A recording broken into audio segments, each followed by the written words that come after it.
Northwest Passage. Okay, Lynn, we're about to start.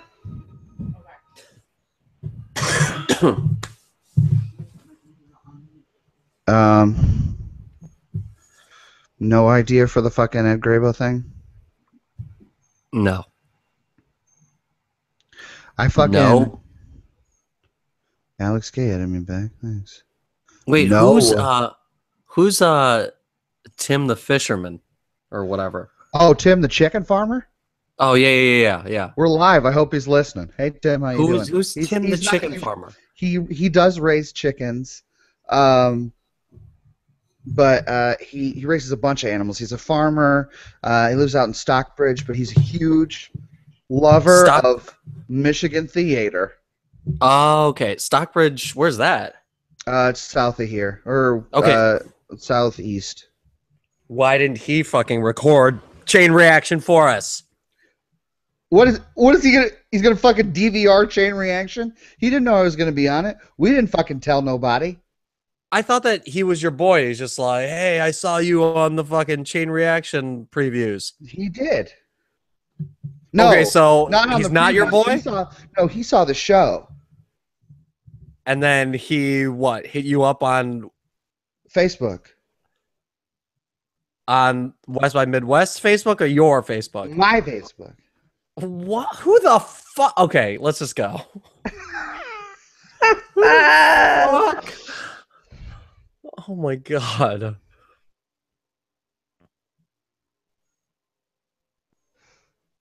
Is there anything? There's like no audio clips. Amy Schumer talking about. You have 3 minutes to think of an audio call. Wait, I thought it was I'm Michael Douglas. I'm Michael Douglas. Yeah. Okay. And we'll do Ant-Man. All right, okay. Done. We're live. We're live. Have a good show. I have a good show. Are we ready to go? I think we're ready. Okay. It's the week of Friday, July 17th, 2015. This is episode 105 of West by Midwest. My name is Chuck Anchory. I'm broadcasting live from Los Angeles, California. My name is Errol Gribble. I'm broadcasting live from Lansing, Michigan. Hello, Errol. Hi, Chuck. Is there something after that or no? I didn't know. No, it's you talking about iTunes and Stitcher. Right, but there's usually some sort of banter after like the I'm broadcasting. That was the most forced, terrible banter ever. There's no banter because what happened this morning, last night, well, Chuck and I are trying to plan this garbage, and he switches time zones on me midstream. I'm driving my fucking rundown POS car trying to get home in time for my stories.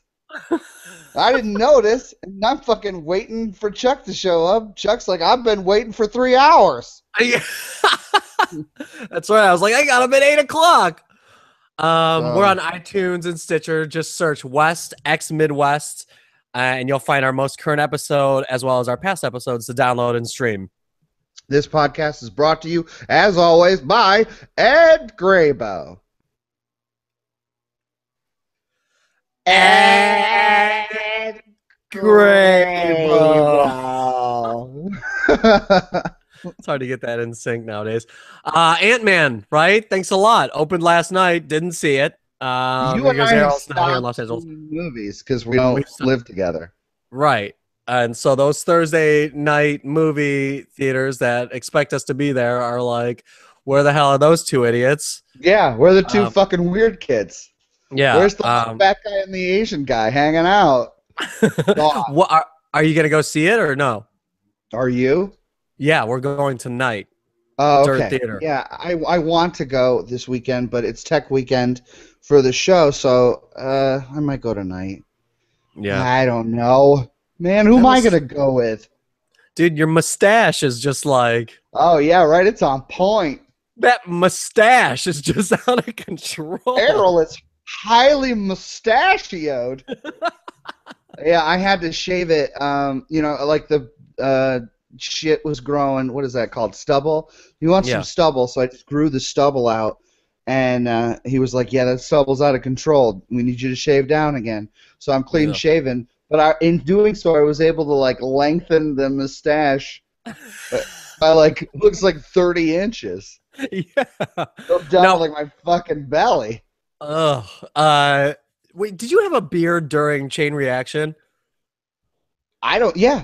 I had a beard Oh, the okay. entire time I was in LA, right? Okay. I couldn't Speaking remember. of which, folks, Chain Reaction Speaking of which, we thought that we would be the series finale. the series finale because it wouldn't last more than one season. We would be the series finale of Chain Reaction. Turns out we were the series premiere. So if anybody actually saw the season premiere of Chain Reaction, which aired last night, July 16th, 9/8 Mountain.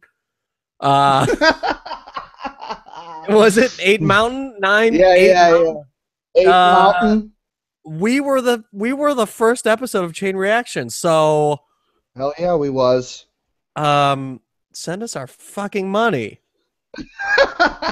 That's all I have to say about it. We can't watch it because we both cut the cord and just streamed shit. But yeah, like I'm trying to find it. Nobody's like there's nowhere. Nobody. There is no torrent demand for Chain Reaction game show network shows.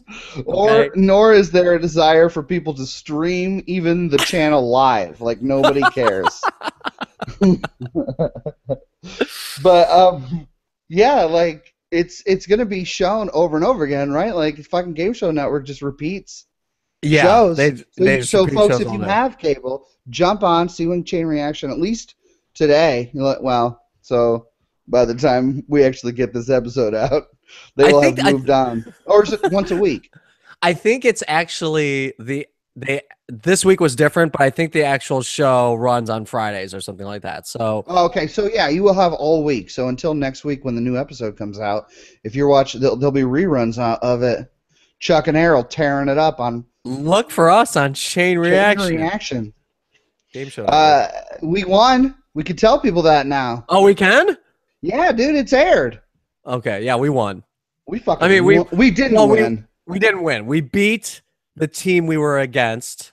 I didn't tell you. So I was going online last night. I was trying to find them, and I found these blogs like reviewing game shows, and then people like a demand for that, right? And it was like these three dudes who were just like debating back and forth, like, no, I think it's a fine format. I think it's the host that's not good. And they were like, I think the host is fine. It's this. But what they did say is they were. I wish I had fucking found this. It said. The contestants who won were great, especially the one on the left wearing the blue shirt. What? That's me, motherfucker. Wait, I was wearing a blue shirt. Wasn't we both wearing blue shirts? You were wearing like a plaid green shirt, I thought. Oh, I thought I was wearing plaid. I thought I was wearing my like fucking on point aquamarine shirt that you fucking hate. No, you weren't wearing that shirt. You were wearing. Oh, maybe you were. Maybe I was. We were both wearing blue. Okay, so. All right, either one of us. Whoever these gay men were talking about, they were talking about one of us that they really loved. Camera right, stage left. I don't know, but they said the two women were terrible. Oh, sure, they sure were. They sure were because we destroyed them. There's a round in which you can bet, folks, and so it's like second round. You can bet on like how much money you're like gonna win or lose if you guess right or wrong. And they like freaked out because they were behind and just started betting like a bunch of crazy people. And they lost their money and lost everything. Their pride. And then we had the chance to bet a lot of money depending on like how confident we were about the next clue. We could have gotten another $1,000, but you were all like, "No, I got this. I'm gonna bet." I didn't know if I had it.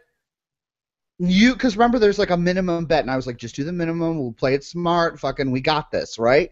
Yeah.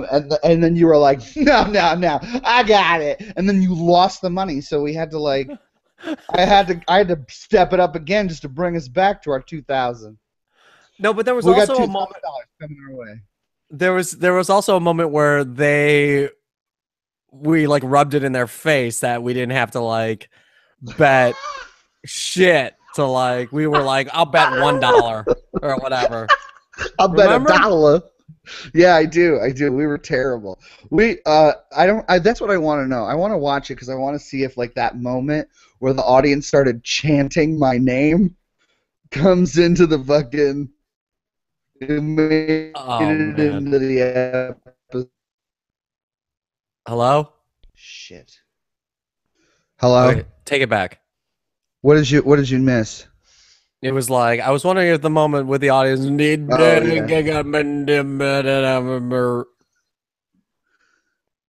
So yeah, that's what hold on. That's what I'm hoping is that moment where I had the audience chanting my name. I hope that makes it Errol. I don't know because do you think Mike Catherwood would allow that? The host? No, do you think that he would allow that moment? This ain't your show, you piece of shit. It's mine. That would be really funny to see. We had some really good banter with the host, Mike Catherwood, and yeah, he was cool. You can also check him out on he's Dr. Drew's co-host on the Dr. Drew, not on the Dr. Drew show, yes, I think, but also on Dr. Drew's show on Headline News, HLN. Oh shit, for reals? Yeah, I actually I saw that fool in a commercial too. I saw him in like a car commercial. Oh, that fucking idiot's blowing up. Even though on all the blogs, everybody was like, "Who the fuck is that guy?" They couldn't get the original host back. Who's the original host? Wink Martindale or some shit? Like what? Abe Winkleman. That's a fisherman. That's not a. Look at these assholes, dude. This literally just popped up on my Facebook. They're all rubbing it in my fucking face. Chuck was supposed to go on another Ragnar this weekend, Northwest Passage. Yeah, you were. Seattle. What is this? Explain the Core 4 to our listeners. Core 4 was my very first Ragnar. I joined a team that I didn't know a single person on the team, and a couple people knew each other, but mainly like everyone was. I mean, there were a couple of new people like myself and this other girl.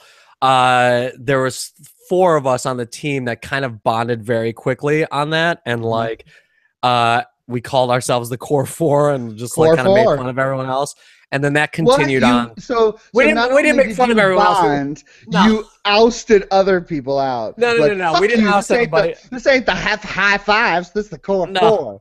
No. We were just like we would make fun of our team captain, and we just kind of like would make jokes a lot, and we're very close. Ended up being very close. Ended up doing a couple more Ragnars together. Ragnar Northwest Passage this weekend, Seattle. Was supposed to do that one, but it just wasn't in the cards for me this time, and so I was like bailed on the team, and they're now all taking pictures and sending me messages, and it's straight FOMO over here, just fear of missing out. I'm very upset. So I was telling Errol before the show, I was like hiding all their posts on Facebook. I was like ignoring their texts. I would like not open their Snapchats and like just being a little jackass about the whole thing because I'm just very sad that I'm not there. But like my sister was telling me yesterday, was just kind of yelling at me. She was just like, you made the decision not to go. So if you can't support them physically, then you should support them digitally. Like those pictures. And I'm like, no, I don't want to like them. And she's just like them. I mean, you made the decision, but only because, like, what a terrible life you must lead. First world problems. Like, it was a money issue, right? Like, you were like, I can either afford to go on this amazing Jamaican cruise with my family, or I can go on this amazing fucking run with my friends. Here's the thing: I can't afford gas to get to rehearsal. I could probably do both. It's just that everything in between would ruin me. Like I would just like spend my money frivolously on other bullshit, and then I'd be like, okay, I'm broke, so hard. And even though I'm like really kind of just like fuck Ragnar, I'm focused on my marathon. Like the truth is that I'm really missing those fools, and I'm just like I hope they have a good time and have a good run, and it looks beautiful wherever they're at. They're just like they're at the Canadian border right as we speak, and just like about to run. So. But you're getting ready for your fucking marathon in the fall.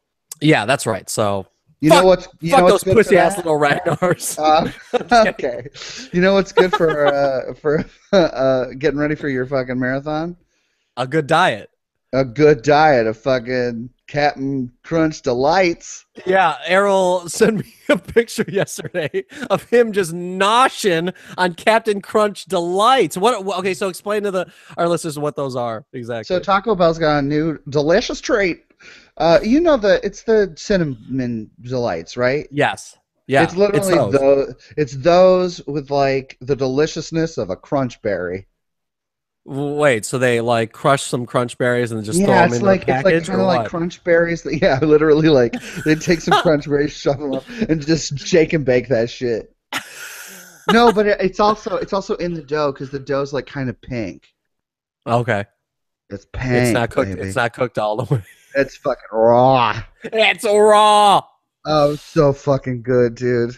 Yeah. So greasy and delicious. It was amazing. Well, I don't know if our listeners know this, but Taco Bell's testing delivery right now with a startup called DoorDash through many of the cities in this country. I haven't not Lansing.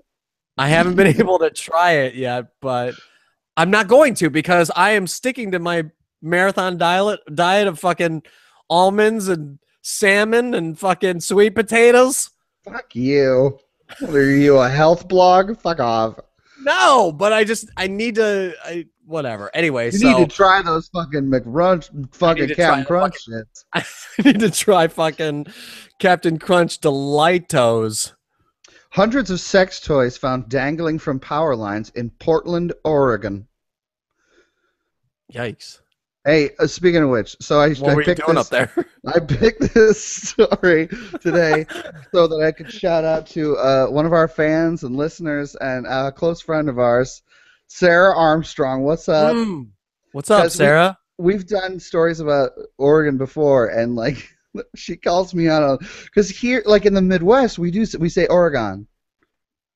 Sometimes it's Oregon. It's Oregon. Oregon. But so what's up, Sarah? Thank you for all the kind words.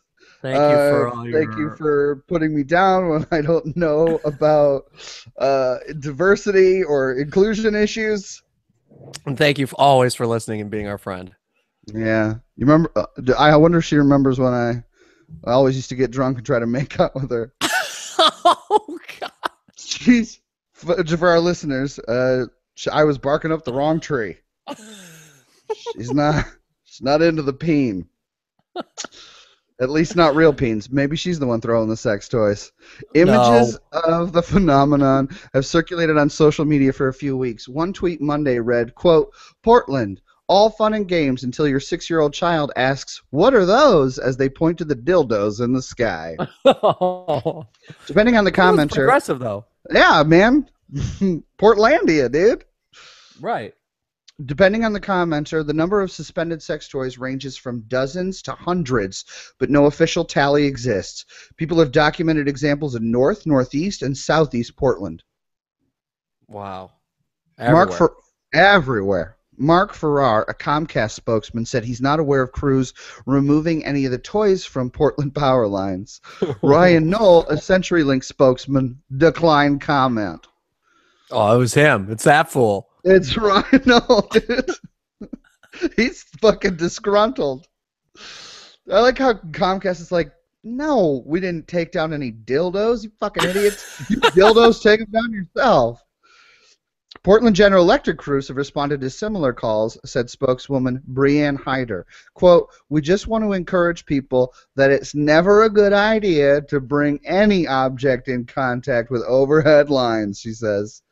Dildos are as much a safety hazard as shoes, kites, balloons, and other items routinely found tangled in lines, said Pacific Power spokesman Tom Gaunt. The temptation may be there for tittering, but we want to keep them lines as safe as possible. Tittering? What kind of vocab is that?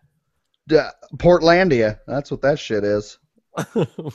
Dildos are as much... why don't I just fucking repeat myself? God damn it. Shebop, a sex toy boutique for women with a branch in North Portland, has come to some minds as the possible culprit, but manager Amory Jane Rogers said the North Beach street store has no connection. She first learned about the toys overhead when she returned from a camping trip last week. Quote, "At first I thought someone had a breakup and was trying to get rid of an ex's possession in a very dramatic way," she said. Well, she's like, But then I saw it on every fucking street corner. I was like, oh. Exactly. She said, when I heard this was happening in multiple places, I thought it was pretty weird. She's like, wow, like it's a revolution. Throw your dildos. Throw your dildo out there.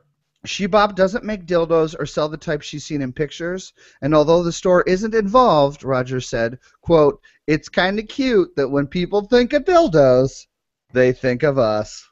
Come to Shebop this weekend. 20% off all dildos. You get 10% off coupon if you bring in one of them dildos off the lines. There's an LA artist that does something similar to that, except not sex products. Oh, it's like what, like pocket pussies? No. No, it'll be like it'll be like that actually makes sense. Like they had to tie the dildos together with string to like get them to hang up. Yeah, and that's not easy. It's like it's hard enough just trying to like tie like a couple of shoelaces together and just throw a pair of shoes up there. You gotta get a good enough leverage and like fucking get it over those lines. This artist would do that, but he would do like teddy bears and things like that all over LA. But this is a whole different situation, a whole different animal. A whole different pair of balls, man. And then Portland has, if I'm correct, Sarah, you can correct me on this, but it doesn't. You will. Portland has the like most strip clubs per capita. No way. Yeah, or something like that, or like per square inches or whatever. It has like the most strip clubs. Maybe I don't know if there's some sort of. What are you trying to say? What are you trying to say? No idea. Use your fucking words. I don't know. There's. Are you saying there's a lot of perverts in Portland? Is that what you're saying? No. I'm not saying there's a lot of perverts, but. Sex workers they're people too, Charles. I'm not saying they ain't. You motherfucker. I love all sex workers. If I wasn't at fucking Ragnar Northwest Passage, I would be at the fucking sex depot in Portland, Oregon. That's why you ain't at Ragnar Northwest Passage, because you love them sex workers. This super healthy seaweed tastes exactly like bacon. Bullshit. No, we're still talking Oregon right now. Researcher Chris Are Langdon. We for real? Yeah, Chris Langdon. I cut an Oregon story because I was like, I got 2 minutes. I don't want to like shut up. This is the Sarah Armstrong episode of West by Midwest.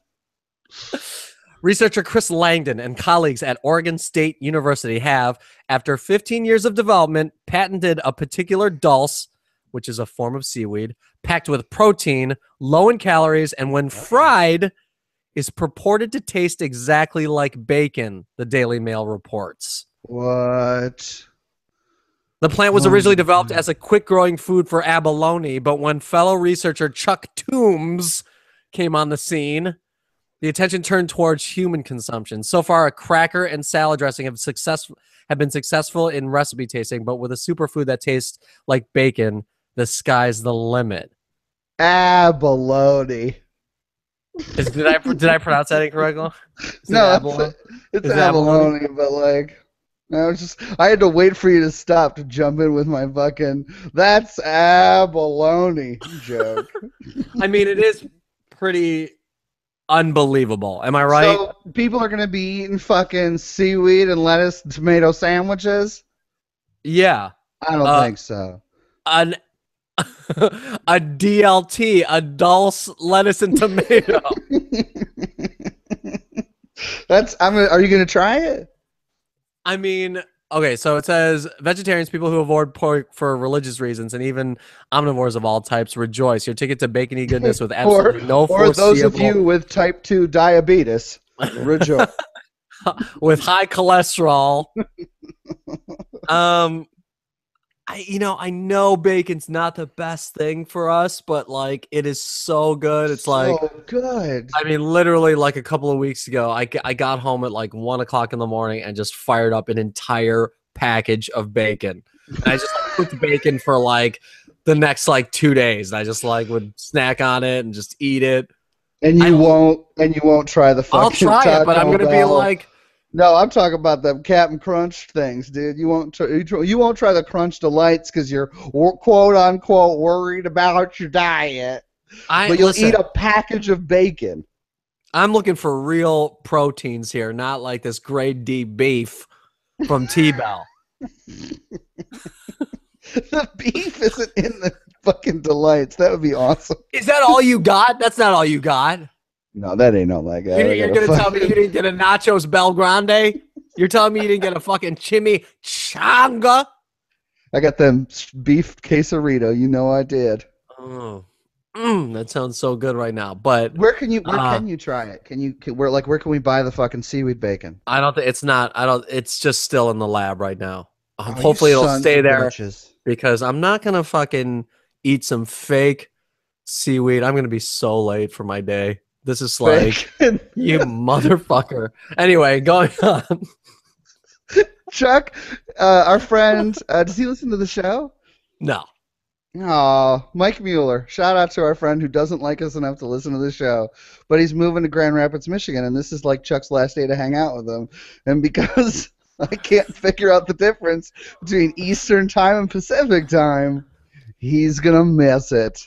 No, it'll be fine. All right, well then I'm No, keep going. All right, fine. Squirrel detained by German police for stalking woman.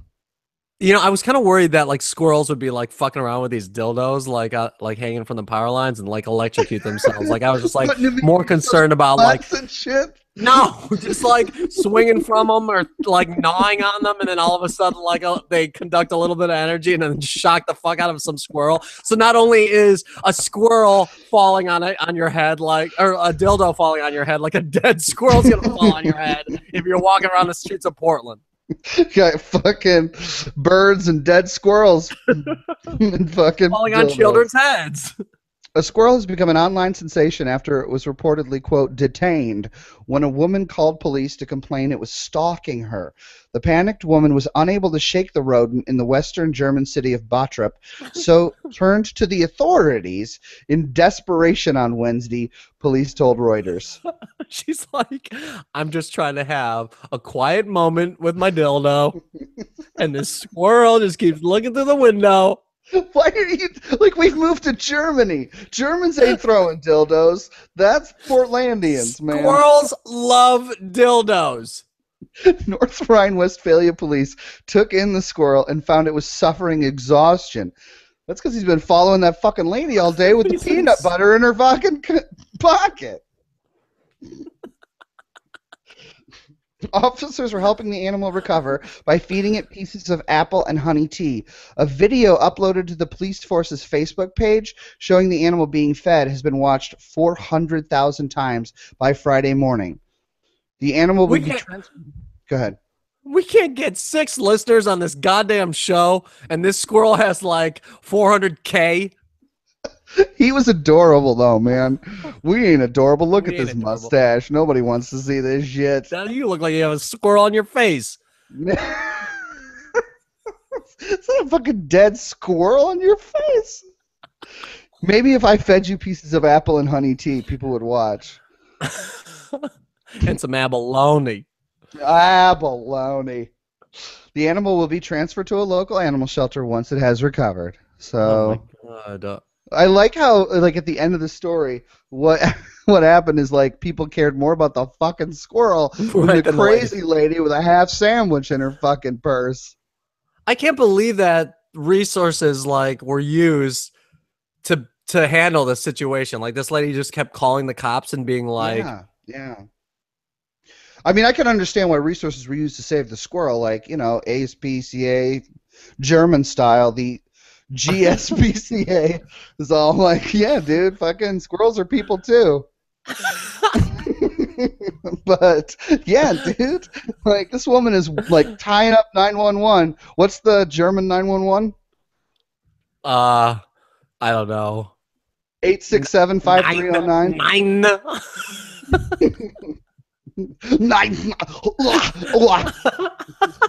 Nine. Nine. I think that's what it is. So Actually, fucking stupid. trainee slices newborn's baby penis while cutting umbilical cord. Oh man. This was the one I was gonna cut. Get it? If we wanted to cut the podcast short, but I can't. I got to tell you about this, man. This is insane. A newborn baby's penis was almost cut off by bungling medical students as they tried to remove the tot's umbilical cord. It's been claimed. It's like, okay, who hasn't cut an umbilical cord yet? Jerry, get over here. Saul's Get over here. Shaking. You fucking idiot. You fucking failed the written test. Get your snips over here. The trainers are then said to have whisked the baby away to surgery to repair the damage. But Dad Diego Rangel Izaguirre said he and his wife were not told of what had happened and only became concerned after being denied access to their newborn. He said the students at Saltillo Hospital in Mexico told him his son had suffered, quote, a minor accident. Oh my God. Yeah, what is his name? Sen Zulem Contreras gave birth at a hospital in the city of Saltillo. Doctors told her husband, Diego Ren, that the boy had suffered, quote, a minor accident, Mr. Aguirre said. When my child was born and they cut his umbilical cord, they injured his penis. And unfortunately, when the surgeon started sewing it, he made other 2 new injuries, almost 2 centimeters deep. Are you kidding me? This guy was just like fucking everything up. Yeah, they're like, the teacher's like, fuck, go fix it. I'm like, God damn it. He's just trying to like sew shit up, and he's like, ah, fuck, I just sewed his dick to his fucking belly button. Jesus. I just turned his penis into a vagina. Quote, this should not have happened. They should have assigned a gynecologist to take care of him, not the students. Gynecologist? Yeah. The couple, who else? A urologist? I don't know. Like, oh, right. I don't know. Doctor of the penis? An actual fucking surgeon, not some jackass intern? The couple have made an official complaint, but hospital officials claim the newborn is healthy and that the operation was both minor and consented by the parents. A hospital spokesman said, quote, during the cut of the umbilical cord, the skin of the prepuce was accidentally injured and repaired through the usual circumcision process that was consented by the parents. The regional delegation rejects the versions spread by media according to which the genitals of a newborn, quote, were cut in the General Hospital number 1. Man, those fools are lucky, because if those parents were like, no, we don't want to fucking circumcise our son. Like, he's all good, dude. I want him flapping in the wind. Like, yeah, I don't want him to lose sensitivity. I don't want him to fucking. I want him to be able to get as much smegma as he wants in his life. Oh God. Smegma. Smegma. Despite the denial, the hospital has launched an internal investigation. So here's holding out for something for those people. But yeah, they're like, the cheap ass hospital's like, no, you don't get our money. Everything was done above board, okay? This was a circumcision. Everything was fine. He didn't slip and cut the tip of your penis off. You know you're at a teaching hospital. You know what can happen. Well, wait till that fool grows up and he's just like, where's half my penis? Where's half my penis? Son, we were waiting till you turn 18 to have this talk. It's still at the hospital. When you came out of your mother, they cut your dick off instead of the umbilical cord. All right, aren't you done? Don't you want to go to yoga now? Yeah, like us on Facebook, facebook.com/WestXminute with You see what happens when you rush me? Like us on Facebook, facebook.com/WestXMidwest. Follow us on Twitter @WestXMid. Follow us on Instagram, WestXMidwest. Just search that out. Subscribe, stream, download, write a review on iTunes. And thank you for listening. Thank you for listening. If you're in the Midwest area, my show does open this weekend, Saturday, the 25th. Nice. So come on out, see invasive species. See this fucking mustache invade my face. Yeah, just leap out from the stage. How's it going? Are you all ready? You guys are I'm going ready. All right, I'm a goddamn professional. Fucking professional, ladies and gentlemen. Okay, I don't show up late for anything. Podcasts, rehearsals, nothing. Don't mind what you see on Game Show Network. This man is a fucking actor. All right, buddy. Good to see you. Thank you, listeners, for listening, and we'll see you next week. I'm Chuck Anchori. I'm Errol Gribble, and this has been West by Midwest. See you next week. Bye, Sarah.